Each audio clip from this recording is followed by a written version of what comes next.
Hello guys. तो आज के हमारे वीडियो का मकसद है हमारे व्यूअर्स कैसे एक्स ग्रुप एग्ज़ाम को फोड़ दे, कैसे क्रैक कर दे। तो हम इस वीडियो में स्टेप बाय स्टेप बात करेंगे हर एक स्टेप। और मैं सबसे पहले इंट्रोडक्शन दूंगा कि एग्ज़ाम क्या है और इसमें कितने क्वेश्चंस होते हैं, क्या है, क्योंकि क्वेश्चन पैटर्न को समझना सबसे ज़्यादा ज़रूरी है आप लोगों को। अगर आपको नहीं पता है तो इस वीडियो में आपको वो सब पता चल जाएगा। और फिर हम बात करेंगे कि कौन कौन से बुक्स हमें प्रीफर करने हैं और वगैरह वगैरह, वो सारी बातें जो एक्स ग्रुप के एग्ज़ाम को क्रैक करने में मदद करेगी। तो दोस्तों, ये वीडियो फोकस्ड है एक्स ग्रुप एग्ज़ाम को लेकर। अगर आप चाहते हैं कि हम वाई ग्रुप पर भी वीडियो बनाएं तो हमारे वीडियो को कम से कम 100 लाइक्स तक पहुंचाइए, ताकि मैं अगला यार थोड़ा सा मोटिवेशन मिलेगा तो हम अगला वीडियो बनाएंगे वाई ग्रुप पे। तो चलिए अब वीडियो को स्टार्ट करते हैं। तो एयरफोर्स एक्स वाई ग्रुप, जिसे पहले टेक्निकल और नॉन टेक्निकल कहा जाता था, अब उसे एक्स और वाई ग्रुप एग्ज़ाम कहा जाता है। तो एक्स ग्रुप एग्ज़ाम पर जो हम आज बात कर रहे हैं वो टेक्निकल ग्रुप वाला एग्ज़ाम है। इसमें इसका क्वेश्चन पैटर्न कुछ ऐसा है कि इसमें 3 सब्जेक्ट होते हैं। इंग्लिश का पेपर होता है, फिजिक्स का पेपर होता है और मैथ्स का पेपर होता है। तो इंग्लिश के पेपर में 20 क्वेश्चन होते हैं, मैथ्स के पेपर में 25 क्वेश्चन होते हैं और फिजिक्स के पेपर में 25 क्वेश्चन होते हैं। हर एक क्वेश्चन 1 मार्क्स के होते हैं। ओवरऑल 70 मार्क्स के क्वेश्चन होते हैं और 70 क्वेश्चंस होते हैं और 70 मार्क्स होते हैं। मतलब हर एक क्वेश्चन 1 मार्क्स का होता है। निगेटिव मार्किंग होता है 0.25 का। मतलब अगर आप एक क्वेश्चन गलत करते हैं तो आपका बाकी सही क्वेश्चन सही सवाल जो आपने बनाए हैं उसमें से 0.25 मार्क्स घट जाएंगे, काट लिए जाएंगे। तो आप ये समझ जाइए कि इस एग्ज़ाम में नेगेटिव मार्किंग है। मतलब आपको ध्यान से एग्ज़ाम देना है, नेगेटिव मार्किंग से बचते हुए इस एग्ज़ाम को क्रैक करना है। और बाय द वे रिज़ल्ट ऐसे आता है कि सब्जेक्ट वाइज कट ऑफ आता है। हर एक सब्जेक्ट का अपना कट ऑफ आता है, फिर ओवरऑल कट ऑफ आता है। आपको subject wise cut off clear करना पड़ता है। तो हर एक सब्जेक्ट का मिनिमम कट ऑफ, जैसे इंग्लिश का मिनिमम कट ऑफ 5-6 या 4 के आसपास जाता है, केमिस्ट्री का 5-6 जाता है और फिर मैथ्स का 5-6 जाता है। तो आपको ये सभी बातों का ध्यान रखते हुए इस एग्ज़ाम पे कैसे क्रैक करना है, अपनी स्ट्रेटजी बनानी है।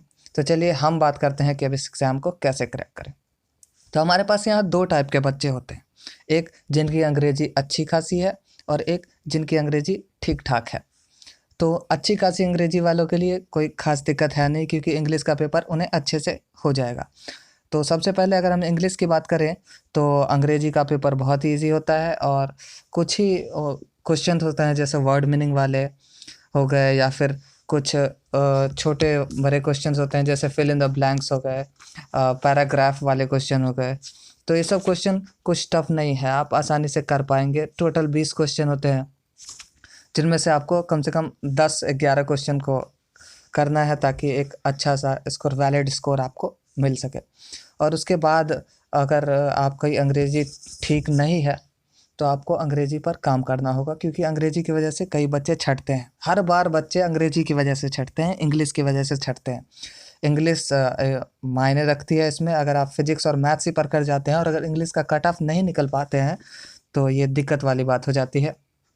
तो इंग्लिश में आपको ज़्यादा ध्यान रखना होगा। तो अगर उन बच्चों की बात करें जिनकी अंग्रेज़ी थोड़ी कमज़ोर है, तो उनके लिए मैं एक बुक प्रिस्क्राइब करूँगा कि आप ये बुक खरीद सकते हैं। जैसे एसके वाला बुक जो मैंने प्रेफ़र किया था एक्स ग्रुप के लिए, राम सिंह यादव, युजवेंद्र यादव वाला, ये ठीक-ठाक बुक है। अंग्रेज़ी का इसमें पेपर वाइज़ दिया हुआ है, अंग्रेज़ी, फिजिक्स, मैथ्स ये तीनों दिया हुआ है। लेकिन आप डेली अंग्रेज़ी वाला पेपर एक-एक करें, ताकि आपकी आदत बन सके कि आप स्पीड में वो सारे पेपर कर पाएँ। उतना टफ नहीं है, कुछ बड़ा नहीं है ये। अब बात करते हैं फिजिक्स की। तो फिजिक्स बस कुछ ही क्वेश्चन होते हैं, 25 क्वेश्चन के आसपास, वो भी आसान एकदम, डेफिनेशन टाइप। सभी क्वेश्चन में डेफिनेशन, अगर आपका कॉन्सेप्ट ठीक-ठाक है, जैसे डिमेंशन पूछ लिया, जैसे what is dimension of coefficient of viscosity, तो ml to the power minus 1 t to the power minus 1, ये बहुत ही आसान चीज़ है। तो यही सब है थोड़ी बहुत। अगर आप डेफिनेशन एनसीईआरटी आपने अच्छे से पढ़ा था, बोर्ड में अच्छे से किया था, तो आपका फिजिक्स उतना टफ नहीं होने वाला है। और फिजिक्स के लिए मैं कहूँगा कि आप अपने कमज़ोर टॉपिक्स को बस डेफिनेशन, सभी के डेफिनेशन याद कर लीजिए। आपको सिंपल से भी क्वेश्चन आ सकते हैं, जैसे अगर आप रोटेशनल मोशन छोड़ के जाते हैं फिर वहाँ पे आपको बहुत दुख होगा, क्योंकि एक छोटा सा क्वेश्चन आ सकता है वहाँ पर, जैसे मोमेंट ऑफ इनर्शिया पूछ दिया, रेडियस ऑफ गायरेशन पूछ दिया। तो आपको उन सब क्वेश्चंस में फंसना नहीं है। और एक भी क्वेश्चन न्यूमेरिकल तो बिल्कुल आते ही ना के बराबर ही आते हैं। और अगर बात करें मैथ्स की, तो मैथ्स का लेवल एकदम एनसीईआरटी वाला, मतलब एनसीईआरटी।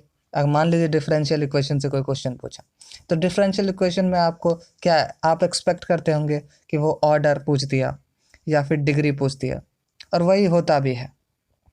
तो बहुत ही आसान है मैथ्स का भी पेपर। और आप ये ध्यान रखें कि मैथ्स के पेपर में आपको टाइम मेंटेन करना होता है। 1 मिनट से भी कम क्वेश्चन, हर एक क्वेश्चन के लिए आपके पास टाइम होता है। तो आपको बहुत ही ध्यान से एग्ज़ाम देना है और बहुत ही जल्दी से आपको टाइमिंग मेंटेन करने के लिए डेली प्रैक्टिस करना होगा।